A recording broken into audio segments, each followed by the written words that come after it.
Cathy, welcome to Waterstones. Yes, lovely to be here. We're All here these on books. Well, around exactly. us. We're surrounded by books. We're actually here on the International Day of the Girl as well, Yes. which seems a very apposite day to talk about your book, Bloody Brilliant Women. Let's start with the sort of the form of the book. It takes a sort of sweeping history through the end of the 19th, through the 20th century, and even taking us right up to the present day. There have been sort of quite a few books recently shining a light on women through history, but often it sort of takes a woman per page and explains their story, but you've chosen to tell it as a history. Was there a reason why you wanted to have the book in that form? I mean, there are, for example, Goodnight Rebel Girls, Goodnight Stories for Rebel Girls was amazing, looking at, taking a page for each woman, and I loved that, and I think a lot of people loved that. That really resonated, didn't it? So it's really, in a way, for people who want to graduate from Goodnight Stories for Rebel Girls and delve in a little more detail into some of the women. It is obviously only British women. It's taking one century and looking at amazing women in that century. But I think really the idea of taking an overview of British history throughout that century stemmed really from my frustration with my own historical knowledge. So I was taught history pretty badly at school. It was very patchy. And so ever since then I've read lots of history books to try and make up for the gaps in my knowledge. And what I found when I was reading a lot of these books is that women are almost invisible in 20th century British history. And I couldn't work out why this was. You'd have the Queen and you'd have, random people like Agatha Christie, very brilliant novelist, but surely not the only woman to remember in 20th century Britain. So I just wondered what they were all doing in the 20th century. And actually, as it turned out, Britain was transformed by many bloody brilliant women. So really the idea was to tell the story of the century, so you feel you can read about the whole century and feel informed about what went on, but with the women sort of foregrounded and turned up to the max. There are a few themes that sort of came up as I was reading through the book, and one of them was that you got a real sense of how many obstacles women had to overcome in order to do actually quite ordinary things, as we would consider them by today's standards. So one woman, Elizabeth Garrett Anderson, in her quest to become involved in the medical profession, having to actually learn French in order to get her medical qualifications in France. It's just an extraordinary thing to have to do, isn't it, to become qualified? I mean, the early medics had so many obstacles to surmount. You're absolutely right. I mean, Sophia Jex-Blake, for example, is an amazing story that she, another early female doctor, she went to an anatomy exam and found that there was a live sheep wandering around the room.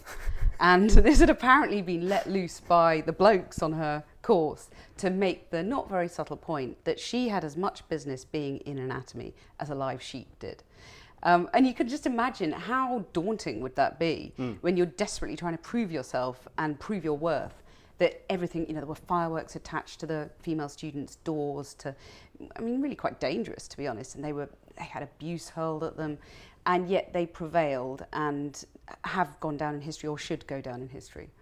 There's a lot of erasure as well. Women who did extraordinary things, but who have been almost sort of wiped out of history. Gertrude Bell struck me as a good example of that, because you mentioned that she's featured in the film The English Patient as a sort of glancing reference, and so erased is she that people presume that this person, Bell, who's made a map that they're going to use, must be a man. Yeah. There's plenty of that, isn't there, of women just being wiped out? I mean, Beatrice Schilling is a classic example, because really you would have thought that someone without whom the UK might not have won the Battle of Britain, you would have thought they would be front and centre of our history.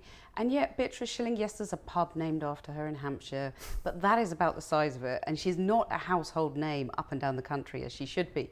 She's a fantastic character. She was an aeronautical engineer who fixed a fault in the British Spitfires, which were crashing and pilots were dying. Complicated reason for it. I explain it in the book as simply as I can, and I hope accurately, but it was effectively the engines were being flooded, and she fixed the problem by coming up with a device which was essentially a disc with a hole in it. And she went round on her motorbike. She was completely mad about motorbikes. In fact, she refused to marry her husband unless he raced her at 100 miles an hour on a motorbike around a track. So you can see what a character she was. So she went round on her motorbike from airfield to airfield, fixing the planes by inserting this disc into the engine. And for that, she was known as, this device was known as Miss Schilling's orifice. And you think, all that hard work, and she's reduced to a gag about her vagina. It's extraordinary, isn't it? Because as you say, you do describe it brilliantly, actually, how that works. And you think, this is something that actually turned the tide of the war, and what she gets is a really cheap gag. It's extraordinary, and a really good indication of the constant, I guess, misogyny that exists through the 20th century. And gentle belittling. And you know what's interesting is that some of the abuse of women MPs now and women in the public eye, and some of the belittling that goes on now, is actually a feature going back over the last century. So I mean, for example, two of the early female Labour MPs, Bessie Braddock and Leah Manning, were known as United Dairies because they had big breasts. And it was like, you know, actually some women not that long ago have had the same sort of abuse hurled at them in the Commons, you know, on Twitter now. So it resonates, and you think how much progress was made. You know, women won the vote. There was these extraordinary achievements that I detail in the book. But actually, there's still so much to change. Well, that was actually a question I wanted to ask you, because you detailed this great change, a huge shift in the last 150 years or so. But I wondered, how much progress have we actually made? Because it still feels today as if there is a lot of work still to do. As you say, in the annals of Twitter, you just see abuse constantly directed at women, based entirely on the fact that they're women, disregarding anything they may have achieved in their lives. Yeah. What do you think it will take to make the change? Well, and you know, another example, you know, which is slightly depressing is, you know, we had the Equal Pay Act in 1970, and still, you know, women at the BBC, for example, are accusing the corporation of illegally paying them less than men, you know, nearly 50 years later. Another example, the 1884 Matrimonial Causes Act denied a husband the right to lock up his wife if she refused to have sex with him. And yet today we have forced marriage that still goes on in Britain. So all of these areas, what will it take? You said, well, in a way, I suppose there's been a backlash, hasn't there? Because we've had Me Too, which seemed to be a sort of encouraging moment of liberation, that women felt that things were advancing. And then, you know, there were queries about whether due process was being followed. Those were legitimate queries. But then there seems to have been a backlash. And so now you have the spectacle of the President of the United States openly mocking a woman who says she was sexually assaulted by his Supreme Court nominee. So it feels now as though things have gone backwards slightly, and perhaps they'll slip back a bit more before we'll have the next moment of progress. But I suppose what's encouraging is that looking at these women in the book who achieved so much with enormous amount of, you know, an enormous number of obstacles against them, it's encouraging to think that if they did it, you know, other people can do it now, and success will happen.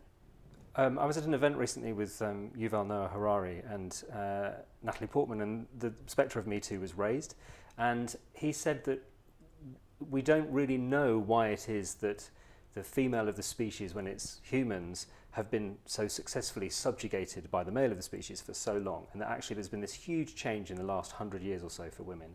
And he said we don't really know why there's been that change, which I thought was very interesting. Reading your book, you start off by saying, and it's clear that the big change, the thing that makes a big difference for women, is education.